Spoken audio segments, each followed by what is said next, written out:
On behalf of the American Heart Association, the NBC Theater presents...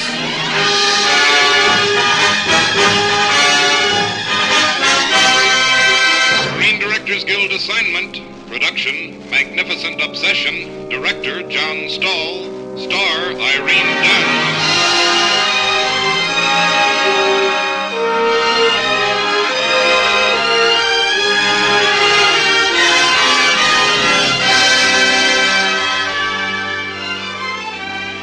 This is the Screen Directors Guild presentation of the unforgettable Lloyd C. Douglas novel, Magnificent Obsession, starring Irene Dunn in her original role.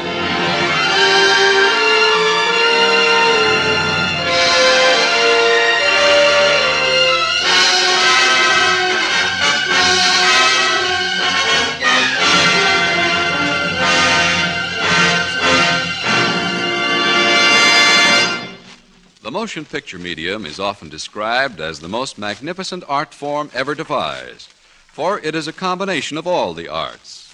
One of the most critical of these is the new and dynamic art of the screen director, for it is he who must integrate and guide the forces which combine to make the film.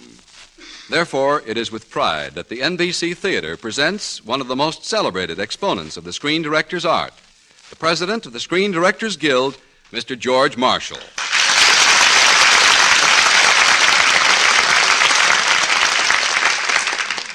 Thank you very much.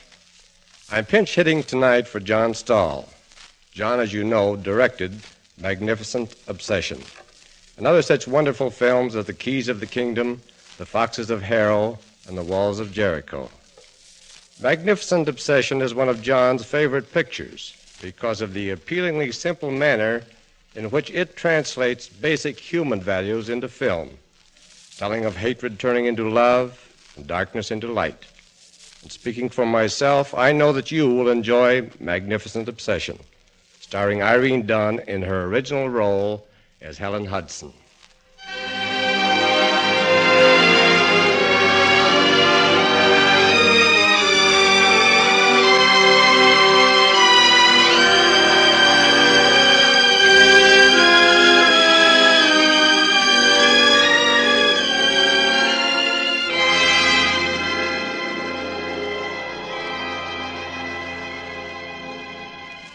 I am very calm. The vortex, the very center of the whirlwind, is the stillest. There is tense, anxious action all around me, and I am the center of that tense activity. Yet I am calm. All about me are the thin, brittle sounds of instruments being made ready, the whispers of the nurses, the low, efficient voices of my surgeons, and these surgeon. Instruments, voices, the voice of the chief surgeon speaking to me, only faintly dimmed by the anesthetic. How do you feel? Are you all right? Are you all right, he asked tenderly, and I say, fine, all right. When do we start? We've started. Be a good girl now. I'm always a good girl, but I do wish you could hold my hand.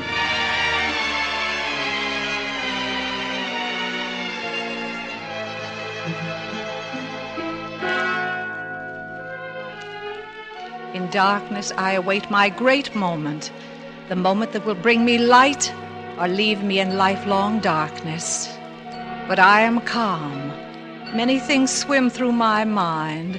The music of a small girl's voice. When was young, so neatly as she dressed, and so sweetly. A wisp of music, bittersweet.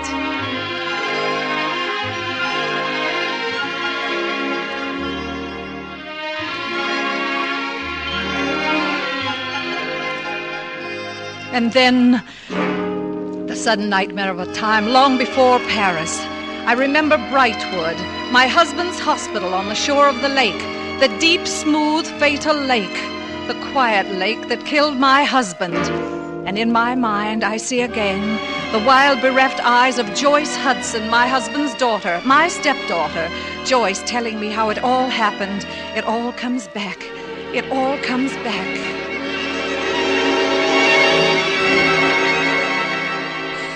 Father had been in surgery all day. I suppose he shouldn't have gone in swimming, but he always did. He had a cramp. finally brought him up from the bottom. But where was the respirator? The respirator was gone. Gone? It was over at the Merrick boathouse. That young playboy, Bobby Merrick, nearly drowned. He was drunk and he nearly drowned. He developed pneumonia and they brought him here. Brought him here? Well, I never want to see him or meet him, because all my life I shall know that because of him, my husband had to die. I shall always hate Bobby Merrick, loathe him, hate him.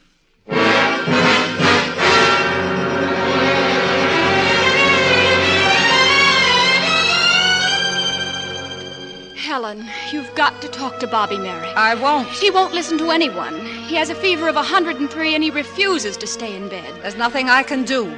Helen, you're the head of this hospital now. You must talk to him.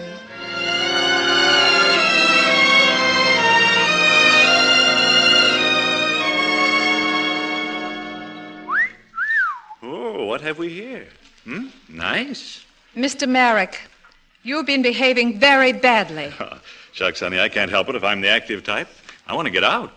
Well, believe me, I'd be very happy to see you go. But it's our responsibility to take proper care of you. Now, look, you don't have to recite the Hippocratic Oath to me. I had 3 years of medical school myself. I wasn't bad either.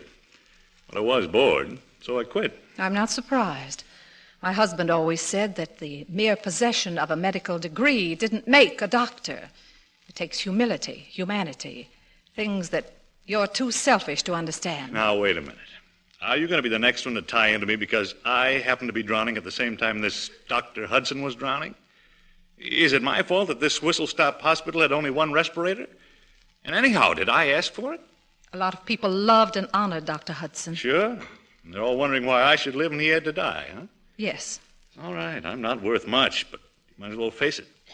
He's dead and I'm alive. We're both out of luck. Hey, when do we eat? I'll have a tray up in 10 minutes. Oh, thank you. Mrs. Hudson. Mrs. Hudson. With good luck, we may be able to discharge you in a week. Dr. Wayne Hudson's wife? Yes. Oh, I didn't know. Now you know. I suppose you hate me. Yes, Mr. Merrick. Yes, I hate you.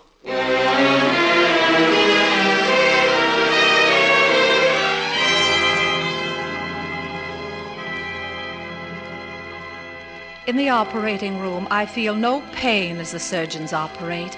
I feel the dull pressure of their instruments somewhere about my head. The fine surgical lamps blaze for them, but although I am conscious, I am in total darkness. And in that darkness, I think back to the events that are having their climax here. Mosquito forceps. Let me remember. More suction, please. We discharged Bobby Merrick from the hospital, and I did not see him again for many weeks, nor did I wish to see him ever again. What happened then comes from Randolph, the stonecutter, across from the cemetery where my husband lay buried. One night in a thunderstorm, Randolph was awakened by a pounding at his door. Who should it be but Bobby Merrick, drenched, covered with mud, and of course, very, very drunk. A ladder. What can I do for you, sir? A ladder. Gotta have a ladder. A ladder, sir? A ladder, sir. Getting out of my car, I fell into a ditch. So now I'm in a ditch and can't get out without a ladder. Come in. Why don't you stay here overnight, and in the morning we'll find a ladder and help you climb out of that ditch. Hey, what are all those statues around here for? I'm a stonecutter. I make gravestones and such. Hey, so? Who's that one over there? That's a bust of Dr. Wayne Hudson. You may have heard of him. Heard of him? He's haunting me.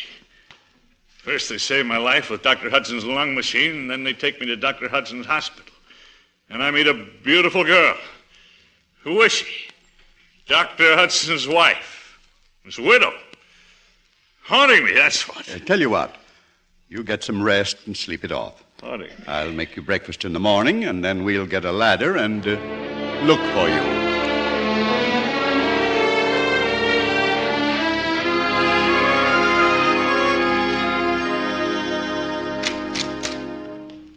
Good morning, Randolph. Oh, come in, Mrs. Hudson. I've finished the bust, and I'm ready to mount it on your husband's tombstone any time you say. Oh, thank you, Randolph. That's why I came down this morning. Oh, Mrs. Hudson, Mr. Robert Merrick. we've met. Hey, my car stalled last night with a wet carburetor.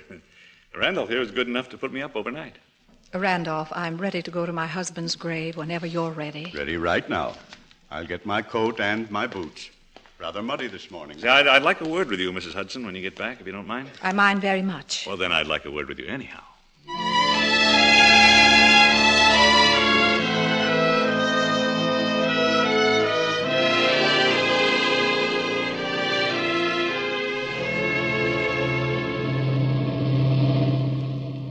You know, it was very kind of you to offer to drive me back to, wherever my car happens to be. I meant only to be civil, not kind. I had an interesting talk this morning with Randolph. He thought very highly of Dr. Hudson. Dr. Wayne Hudson inspired everyone he met. He did have a remarkable influence over people, I suppose. My husband understood the one important law of survival. He knew that man could continue to deserve life only so long as he lived to serve others.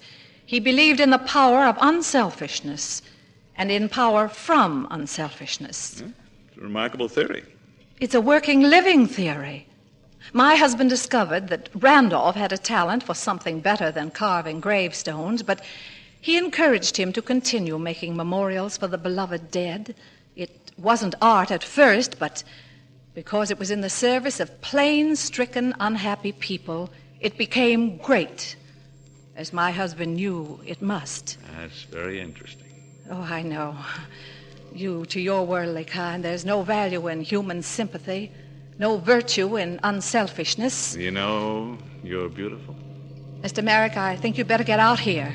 Well, I've hardly talked to you. There's nothing further to say.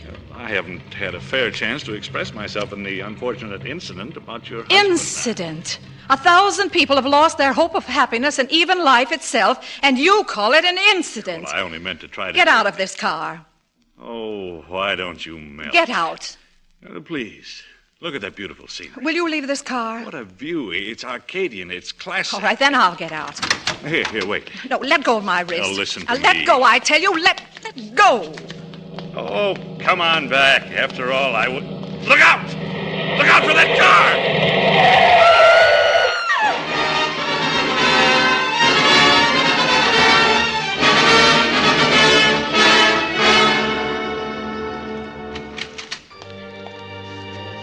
Joyce? Joyce, tell me. I'll tell you. Will she live? She'll live. For the rest of her life, Helen will be blind. Blind? For as long as she lives. First my father, then Helen. Blind. Oh, why do people like you have to go on living? Why? Why?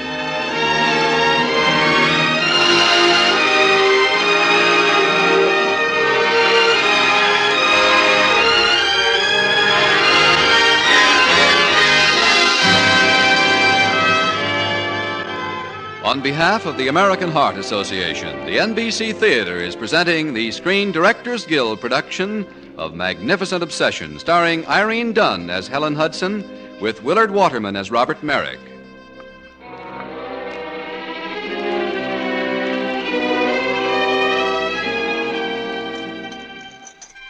Some normal saline solution here, please. Yes, Doctor. I lie in darkness while the surgeons work about me, trying to turn the darkness into light for me again. I know I'm safe with them, safe and calm, and I think mistily of the warm days in the park, feeling the warmth of the sunshine that I could not see. I think of the little girl who used to meet me in the park to help me with my Braille lessons, where I was learning to read with my fingertips, to live in the darkness. Time when Jenny Wren was young, so neatly as she dressed and so sweetly as she sung. That doesn't even make sense to me. But it's your turn.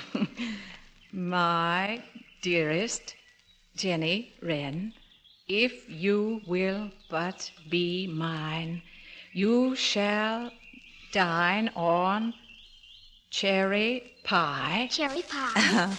and drink nice Currant. currant wine. I'll dress you like a...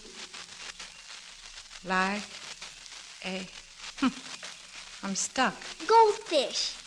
Oh, no, that can't be right. Can it? Goldfish? Goldfinch. Oh. It's a kind of a bird. Hello there. Hello. Susan, I thought we were alone. Oh, him?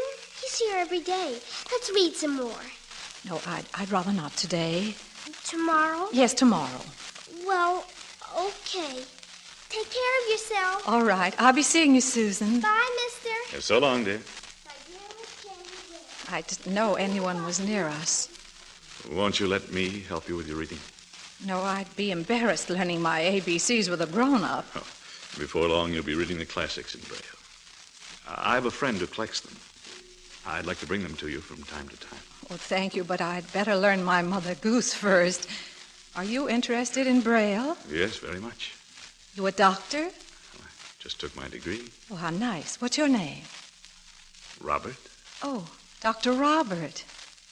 I'm Helen Hudson. Well, now, I'd better hurry home. I'll walk home with you. No, it'll be out of your way. No, it isn't far. How do you know? Well, I've watched you every day. Oh, May I? well, yes, thank you. Tell me something. Sure, anything. Have you ever been connected with Brightwood Hospital? Brightwood? Why? Your voice just seemed familiar, that's all.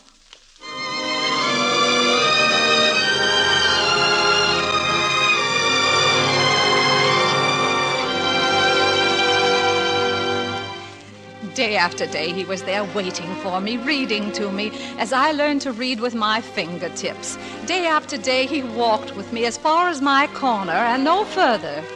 He never accepted my invitation to come in the house for a moment, never. Then one day, it rained furiously, and I didn't go out to our bench in the park. He telephoned me, and I was glad, for I had great news for him. But again, he wouldn't come over until I happened to mention that my stepdaughter, Joyce, was not at home. Then he consented to visit me. Only then. Well, I had to come over when you hinted at this mysterious great news. Now, what is it? Dr. Robert, I'm going to Paris. 4 famous doctors have agreed to consult over my case. I suppose they mean it as a tribute to my husband, don't you? Yes, I dare say. Well, then I won't be seeing you for a while. No, but when I come back, perhaps I'll be seeing you. Perhaps. Oh, Helen.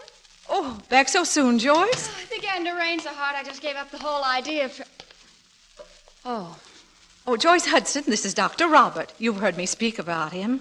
Oh, yes. Well, I was just about to go, Miss... Let me go to the door with Dr. Robert. Thank you. Wish me luck. Oh, I do. From the bottom of my heart, Helen. Thank you. Goodbye. Bon voyage, darling. Ready, Joyce? I'll write to you, Dr. Robert. Goodbye. Now, what is this, Bobby Merrick? Don't use that name outside her door. What's your game, Mr. Merrick? Things have changed, Joyce. I've changed. She hates Robert Merrick with all her soul. But she loves a voice named Dr. Robert. What's going to happen when she opens her eyes and sees you? Perhaps she won't open her eyes. You'd like that, wouldn't you? Joyce, I arranged for those specialists in Paris. I did. That's even worse. Helen would rather be blind than owe her sight to Bobby Merrick.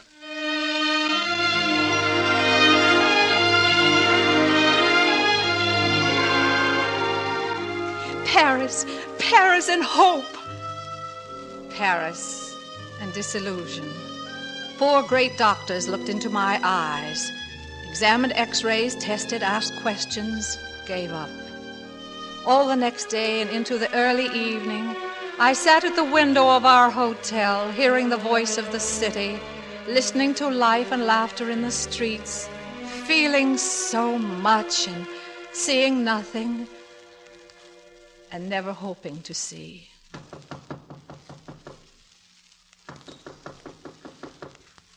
Yes, come in, please. Joyce? Is that you, Joyce? Helen, Oh, I had to come to you, Helen. Dr. Robert, you came all this distance to... Oh, give me your hand. Let me see if you're real, if you're really here. Oh, yes, yes. Are you so glad? Glad. Oh. Dr. Robert, I'm not going to see, but it's quite all right now, really. I'm happy. I'm almost happier than I've ever been. Isn't it silly? Isn't it silly? No, it isn't silly. And you are going to see. They say no. You're going to see the world, Helen, through my eyes. And we're going to start with Paris. I'm going to show you Paris. And I'm going to show Paris you.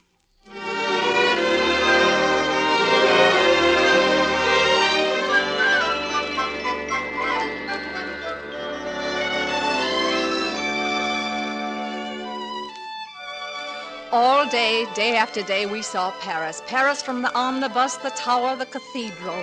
Paris in the dawn, Paris in the murmuring dusk. Paris laughed and made the sounds of bells and violins. Paris glittered and sparkled and shone only as it shines for such as walk in darkness with a lover at her side. Then one evening, on the heights of Montmartre, the song of the city came up to us where we sat, hand in hand, on an ancient stone bench.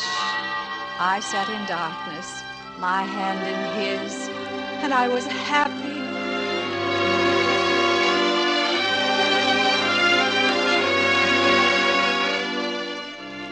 Helen, you're crying. I know. Oh, I'm so happy, darling. So very happy. Helen, could you ever again feel rancor or ill will for anyone? Anyone at all? Never again for anyone, dearest. I want you to be very sure, Helen. I am sure, Robert. You called me Robert. Yes, darling. You know, then, I've known for ever so long. that I was Robert Merrick, the man who... The man I love. Helen. Oh, Helen, my dearest. Please, Robert, please don't be humble. We're going to be married, Helen. A blind woman for your wife. People would be sorry for you. Oh, no, I couldn't stand that. Helen, I came to bring you home as my wife. I'm going to do what I set out to do. Oh, Robert, darling. Let me answer you in the morning. All right. In the morning, Helen. Remember. Take me home, Robert. It's like a dream. A beautiful, beautiful dream.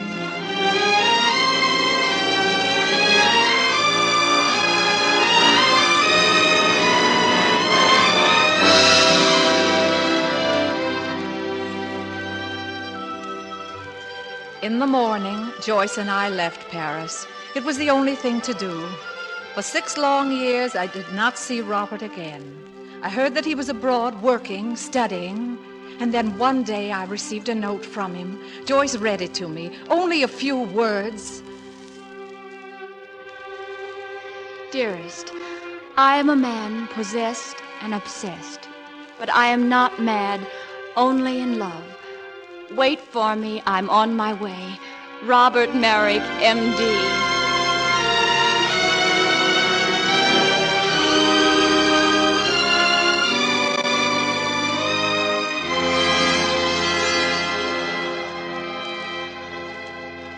I feel nothing as I lie on the operating table, only the sure elation of my love and of my trust in the man who works in darkness, calling for instruments.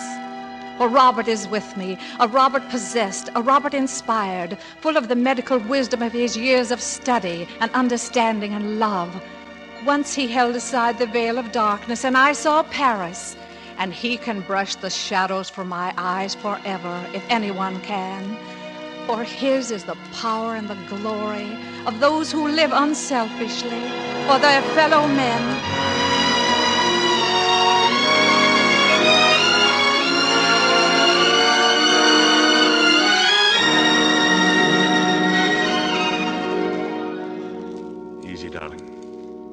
is the last bandage. Now, Helen, open your eyes. Helen? Robert, I can see light. Good. Each day will be brighter until one day soon, all the shadows will be washed away. Robert. Darling, you mustn't get excited. All right, Robert. Can I get excited tomorrow?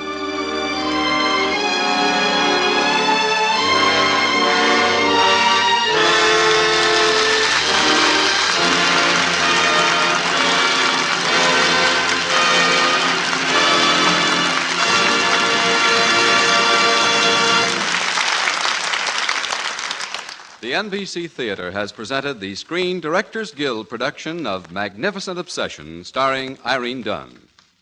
Next week, the NBC Theater brings you another great motion picture story with its original team of director and star, John Cromwell and Ronald Colman in the romantic adventure The Prisoner of Zenda. Co-starring with Mr. Colman will be Miss Benita Hume. Now, here again is tonight's star, speaking not as an actress, but as the woman's chairman of the American Heart Association, Irene Dunn.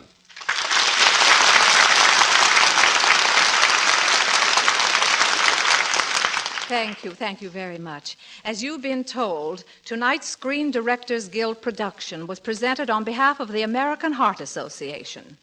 Tomorrow marks the beginning of National Heart Week, and a friend of mine has dropped into NBC Theater to tell you a little about it. Ladies and gentlemen, Mr. John Lund.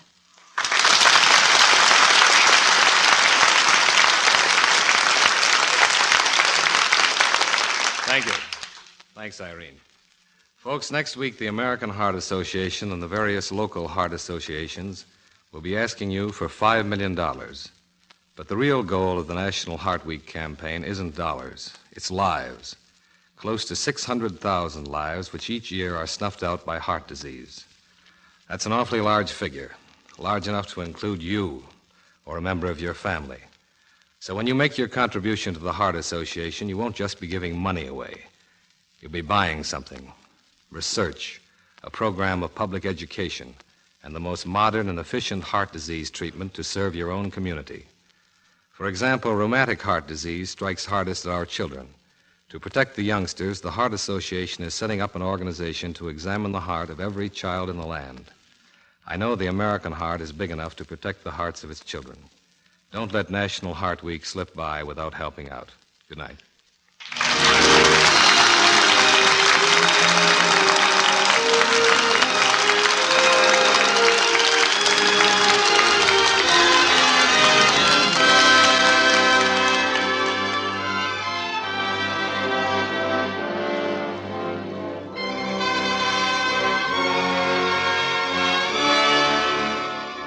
Our thanks to Irene Dunn, John Lund, and screen director George Marshall. Also heard on tonight's program were Willard Waterman as Robert Merrick, Barbara Eiler, Ralph Moody, Dan Riss, and Ann Whitfield. Magnificent Obsession was adapted for radio by Milton Geiger, and original music was composed and directed by Henry Russell. Production was under the supervision of Howard Wiley, associate producer Bill Karn. Your announcer has been Frank Barton.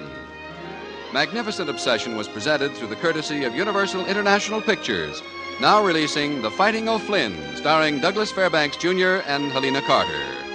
Irene Dunn is currently starring in the RKO production I Remember Mama, the picture which has won her nomination for the Academy Award. Listen again next week when the NBC Theater presents Screen Directors Guild assignment. Production, The Prisoner of Zenda.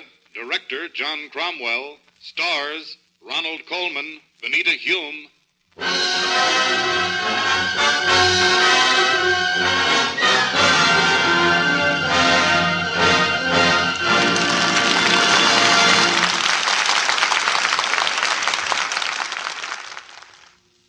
The Screen Directors Guild program came to you from Hollywood. This is NBC, the national broadcasting company.